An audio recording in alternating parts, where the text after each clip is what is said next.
नमस्कार, मैं हूं आशुतोष। आप देख रहे हैं टेलीकास्ट न्यूज।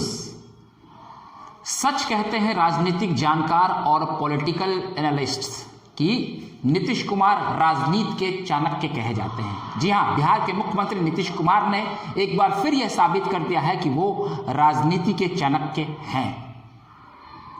आप सुन रहे होंगे कि बिहार में सीट शेयरिंग का जो फॉर्मूला है इंडिया गठबंधन के भीतर, वो लगभग तय हो चला है। जो सूत्रों से जानकारी मिल रही है वो बता रहे हैं कि नीतीश कुमार की पार्टी जदयू को राजद दबाने की कोशिश कर रही थी, लेकिन ऐन वक्त पर नीतीश कुमार ने ऐसा तीर चलाया कि राजद और कांग्रेस उस तीर से घायल हो गई है। बिहार में लालू प्रसाद यादव और राहुल गांधी, ये दो बड़े राजनेता हैं राष्ट्रीय राजनीति में। ये दोनों मिलकर नीतीश कुमार को बैकफुट पर लाने की कोशिश में लगे हुए थे, लेकिन नीतीश कुमार ने अपनी राजनीतिक सूझबूझ और सोच समझ से इन दो नेताओं को घायल कर दिया है। और अब सीट शेयरिंग का जो फॉर्मूला निकलकर सामने आया है उसमें 17 सीटों पर जदयू लड़ने जा रही है और 17 सीटों पर राजद लड़ेगी और 4 सीटें कांग्रेस के खाते में जाएंगी और 2 पर वाम दल को लड़ाया जाएगा।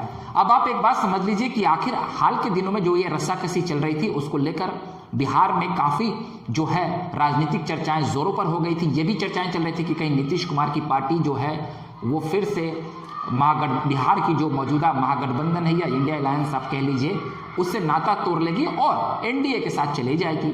जदयू ने अपने राष्ट्रीय अध्यक्ष की भी छुट्टी कर दी थी क्योंकि उनकी नजदीकियां राजद के साथ थी। वो तेजस्वी प्रसाद यादव को मुख्यमंत्री बनाना चाह रहे थे, ऐसी चर्चाएं थी। और साथ ही सीट शेयरिंग के फॉर्मूले में भी राजद को लाभ पहुंचाना चाह रहे थे। देखिए, आप ये जान लीजिए कि राजद जो है उनका कांग्रेस के साथ काफ़ी पुराना याराना रहा है, तो कांग्रेस पार्टी को राजद हमेशा से तवज्जो देती है और राजद को कांग्रेस भी देती है। लेकिन नीतीश कुमार लंबे समय से एनडीए के साथ थे, तो नीतीश कुमार को जो ये दो पार्टियां पीछे ढकेलना चाह रही थी, तो नीतीश कुमार की पार्टी का स्टैंड था कि भाई हमारे 17 सांसद हैं तो उतनी सीटें तो हमें मिलनी ही चाहिए। और नीतीश कुमार उतनी सीटों पर अपने फार्मूले को तय करने में कामयाब होते दिख रहे हैं।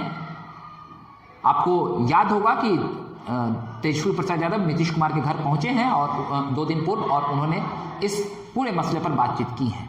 नए साल के आगमन पर आपने देखा होगा कि नीतीश कुमार जो है वो लालू राबड़ी परिवार के घर भी नहीं जाते हैं मुबारकबाद देने, और उनके तरफ से भी नीतीश कुमार को किसी तरह से केस की मुबारकबाद नहीं दी जाती है। तल्खी काफ़ी बढ़ रही थी। इस तल्खी के बीच तेजस्वी प्रसाद यादव नीतीश कुमार के घर पहुंचते हैं और उन दोनों के बीच सीट शेयरिंग को लेकर बातें होती हैं। ऐसी भी चर्चाएं चली कि नीतीश कुमार को संयोजक बनाया जा रहा है, लेकिन अब जदयू की तरफ से स्टैंड क्लियर हो रहा है। जदयू ने कहा है कि क्या हमने किसी तरह का आवेदन दिया है कि नीतीश कुमार को संयोजक बनाया जाए? बिल्कुल नहीं, वो डिजर्व करते हैं, उन्होंने इस पार्टी को खड़ा किया है।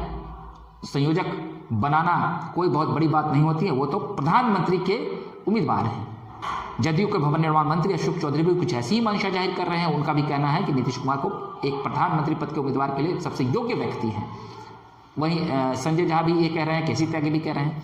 लेकिन उधर टीएमसी जो है, टीएमसी नीतीश कुमार को काफ़ी पीछे लाना चाहती है। टीएमसी प्रमुख ममता बनर्जी ने, जो पश्चिम बंगाल की मुख्यमंत्री भी हैं, उन्होंने पिछली बैठक में दिल्ली में मल्लिकार्जुन खड़गे के नाम का पीएम पद के लिए ऐलान कर दिया। उनकी जो राजनीति है वो बिल्कुल तरीके से, जो पश्चिम बंगाल में उनकी जो राजनीति है वो कांग्रेस के विरोध में भी है, लेकिन वहाँ वो मल्लिकार्जुन खड़गे का नाम इसलिए आगे करते हैं क्योंकि उनको भी ये डर लग रहा था कि कहीं नीतीश कुमार का नाम आगे न चला जाए, क्योंकि इन दो नेताओं के बीच की आपसी प्रतिस्पर्धा है। उधर दिल्ली के मुख्यमंत्री अरविंद केजरीवाल भी अपने आप को प्रधानमंत्री के तौर पर प्रोजेक्ट करना चाह रहे थे, लेकिन हाल के दिनों में जो ईडी और सीबीआई के चक्कर में फंसे हैं, इसलिए फिलहाल वो इंडिया गठबंधन में ज़्यादा सक्रिय नहीं दिख रहे हैं। लेकिन ममता बनर्जी की नाराजगी नीतीश कुमार के नाम को लेकर, संयोजक पद को लेकर भी रही है, क्योंकि 2 दिन पूर्व जो अफवाह उड़ी या जो चर्चाएं उड़ी अंदर खाने से कि एक वर्चुअल बैठक होगी जिसमें नीतीश कुमार को संयोजक पद के लिए मनोनीत कर दिया जाएगा, लेकिन ऐसा भी नहीं हुआ क्योंकि टीएमसी जो है ममता बनर्जी वो भी नाराज थी। और पश्चिम बंगाल में कांग्रेस के साथ ममता बनर्जी का तालमेल भी ठीक नहीं है। वहाँ का जो प्रदेश नेतृत्व है उनमें काफ़ी विरोधाभास है कांग्रेस को लेकर के।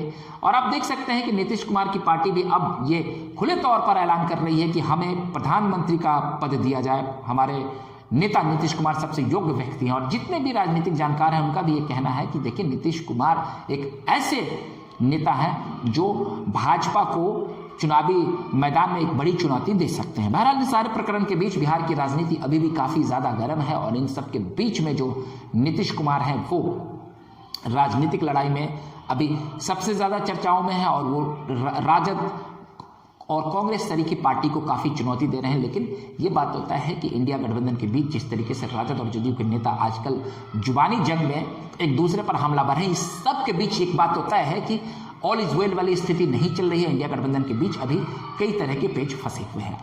अगर आपको हमारा ये वीडियो अच्छा लगा हो तो आप हमारे इस वीडियो को लाइक, सब्सक्राइब और शेयर करें, ज्यादा से ज्यादा प्रचारित करें, हमारा हौसला बढ़ाएं। अगली बार हम फिर नए वीडियो के साथ हाजिर रहेंगे, तब तक के लिए आप हमें इजाजत दीजिए। बहुत बहुत धन्यवाद।